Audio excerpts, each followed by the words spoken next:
This is a circle. O is center of the circle. P is an external point. Maximum 2 tangents can be drawn from one external point. Q and R is point of contact. Shows the point of contact. This is a circle and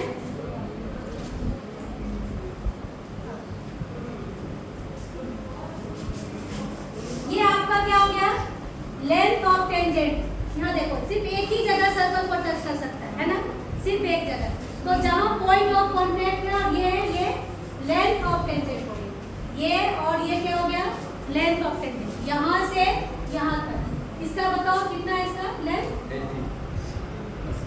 80. और यहाँ पर भी 80. तो दोनों distance same हो गया. ठीक है. और ये आपका देखिए यहाँ पर ये सेंटर है. सेंटर से अगर हम पॉइंट ऑफ कॉन्टैक्ट को मिलाते हैं तो ये एंगल आपका एग्जैक्टली 90 डिग्री होगा. आप इसको इससे नाप सकते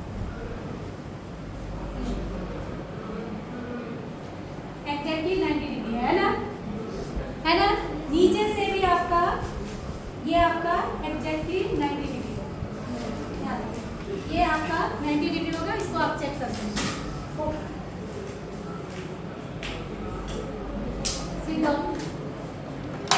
अब आप यहाँ पर प्रॉपर्टी देखिए. दो ट्रायंगल है OPQ एंड OPR. ये आपका सर्कल है.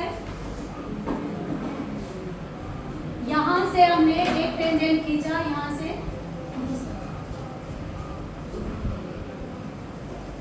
ये आपका सेंटर है.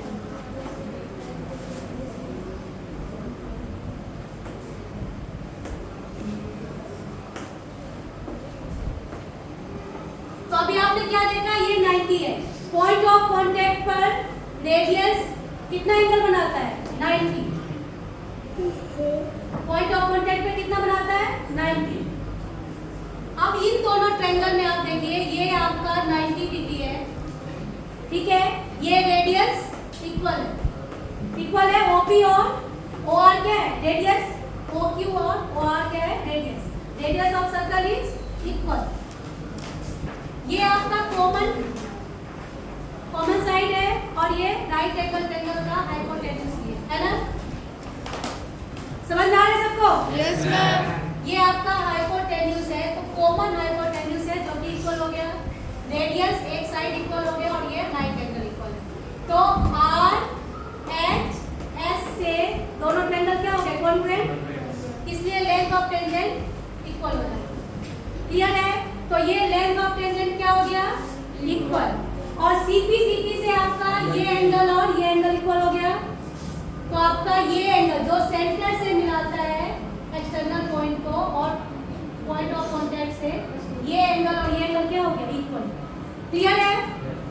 दूसरा आपका CP से ये एंगल और ये एंगल भी इक्वल हो जाएगा. यहाँ देखो ये भी आपका इक्वल हो गया. क्लियर है? अब अगर हम कॉर्ड इसको पॉइंट ऑफ कांटेक्ट को जोड़ दें, यहाँ पर मान लो S से मिल रहा है, यहाँ पर S से मिल रहा है. यहाँ देखो ये 90 है. क्लियर है? ये दोनों एंगल इक्वल है X.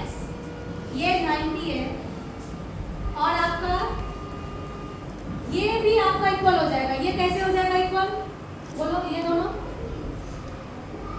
अब अगर हम इन दोनों ट्रायंगल को सिर्फ सेलेक्ट करें, कौन सा ट्रायंगल? PQS और PSR.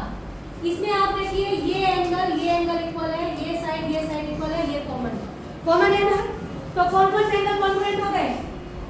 PQS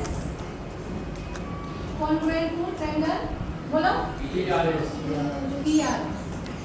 तो उससे क्या हो जाएगा? आपका ये एंगल इक्वल हो गया क्योंकि CP से ये इक्वल हो गया और लीनियर पेयर है. इसमें क्या हो जाएगा? 90 और CP से आपका ये साइड भी इक्वल हो गया. ठीक है. अगर CP से ये इक्वल हो गया, ये एंगल और ये एंगल तो इक्वल है. क्यों इक्वल है? क्योंकि ये आइसोसेलेस ट्रायंगल है ना. आइसोसेलेस ट्रायंगल के इक्वल साइड का अपोजिट का एंगल भी इक्वल होता है. दोनों रेडियस से बटा हुआ है.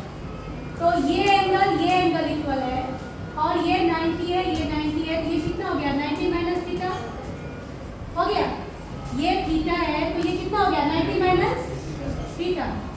ये आपका थीटा है, ये 90 माइनस थीटा और ये कितना है 90। अब अगर इस ट्रायंगल की हम बात करें तो ये 90 माइनस थीटा, तो ये थीटा हो जाएगा ना। Angle sum property theta plus 90 minus theta बनेगा। तो ये थीटा है, ये भी थीटा है। क्या हो गया आपका चौथा ये प्रॉपर्टी, ये एंगल ये एंगल ये एंगल ये एंगल चारों एंगल इक्वल हो गए। तो एक बार फिर से आप देखिए, इसमें हमने क्या क्या इक्वल कर दिया। आपका ये लेंथ ऑफ टेंजेंट इक्वल है, ये एंगल ये एंगल ये एंगल चारों एंगल इक्वल है। ये 90 है और ये कॉट बी, कॉट जो है उसको बाइसेक्ट करता है जहाँ सेंटर मिलता है। ये आपका 90 हो गया, ये एंगल भी इक्वल हो गया और इस एंगल का ये एंगल ऑफ हो गया। क्लियर है? सभी प्रॉपर्टी समझ आ गया। इन्हीं प्रॉपर्टी से आप टेंजेंट वाले जितने क्वेश्चन है उसको सॉल्व कर सकते हैं। Thank you.